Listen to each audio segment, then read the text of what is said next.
Chers amis et partenaires d'Euractiv, je suis heureux de pouvoir vous adresser ce message à l'occasion du 10e anniversaire d'Euractiv et de l'attribution des Awards on Debating Europe at National Level de la Fondation Euraactiv. Lundi dernier, le 9 novembre, nous avons célébré devant la porte de Brandebourg le 20e anniversaire de la chute du mur de Berlin. Cette fête de la liberté à Berlin était un grand moment européen. Une fête pleine d'émotions, pleine de mémoire, quelque chose qui m'a beaucoup touché. La chute du mur de Berlin ne représente pas seulement l'effondrement du totalitarisme en Europe centrale et orientale. Elle symbolise aussi avec force la réunification de l'Allemagne et de toute l'Europe. Le 9 novembre 1989 fut un moment de bonheur, d'aspiration à la liberté et de révolution pacifique, où tout paraissait possible.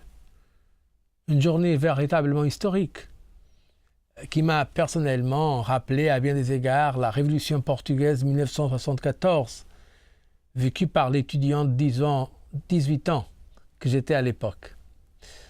L'un des symboles de cette réunification, de nos valeurs européennes de liberté, de solidarité et de notre démocratie, c'est précisément Jerzy Buzek. Pour son parcours personnel, ancien militant de Solidarnosc, ancien Premier ministre de Pologne, et pour son élection comme président du Parlement européen, je le félicite de recevoir le prix pour la démocratie européenne de la Fondation Euraactiv. Entre-temps, l'Union elle-même s'est démocratisée encore plus. Grâce à la démocratie et aux moyens modernes de communication, nous avons gagné notamment des débats politiques ouverts. En 2009, il y a eu de grands débats sur l'Europe au niveau national, notamment les élections du Parlement européen, et donc les différents programmes politiques. Réponse aux grands défis communs, tels que la crise économique, le changement climatique, ratification des nouveaux traités, et donc à présent son entrée en vigueur prochaine et sa mise en œuvre.